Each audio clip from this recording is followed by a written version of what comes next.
The supermarket aisle was quiet, except for the faint hum of refrigerators and the soft shuffle of small shoes. "Please, sir," a trembling voice whispered. A little girl no older than Ada stood at the counter, clutching a carton of milk against her chest. Her baby brother, barely a year old, whimpered weakly in the stroller beside her. She slid a handful of coins across the counter. Nickels, dimes, a few pennies. "Not enough," the cashier frowned. "Sweetheart, this doesn't cover it. You'll have to come back when you have the rest." The girl's lip quivered. "But he needs a broken bar he hasn't eaten." "Please, I promise I'll pay later." At that very moment, standing in line a few feet behind her, was Alexander Hayes, one of the wealthiest CEOs in the city. A man who built skyscrapers, closed million-dollar deals, and whose signature could shift markets. Yet, in that moment, none of that mattered. He froze. Because for the first time in years, Alexander heard something that broke through the steel walls of his business-hardened heart: desperation in a child's voice. The cashier shook his head again. The girl hugged the milk tighter, as if letting go meant giving up hope. Her brother's cries grew louder. Shoppers nearby pretended not to notice. Alexander stepped forward. "Add it to my bill," he said, his deep voice startling the cashier. The girl's wide eyes lifted to his. For a second, she seemed unsure whether to trust him. Her voice cracked. "Bought a broken bar, but we don't know you." He crouched down to her level, softening his tone. "Sometimes strangers are just friends we haven't met yet. Keep the milk." The cashier sighed and rang it up under Alexander's tab. The girl mumbled a shaky thank you, but Alexander didn't walk away. He followed quietly as she carried the milk outside. On the sidewalk, she opened the carton right there, pouring it into a small baby bottle. Her brother's cries faded as he drank hungrily. The relief on her tiny face was unlike anything Alexander had seen in a boardroom or a contract signing. "Where are your parents?"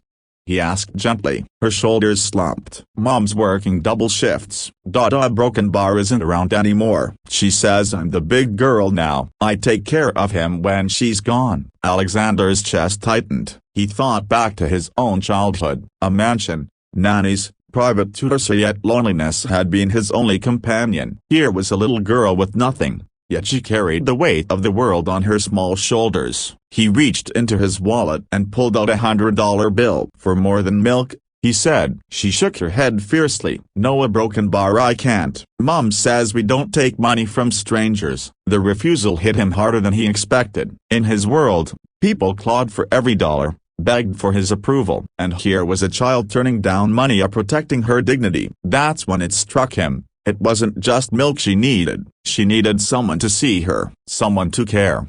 Over the next days, Alexander couldn't get her out of his mind. The board meetings blurred, the city lights dimmed, and all he could see was a little girl's trembling hands clutching a carton of milk.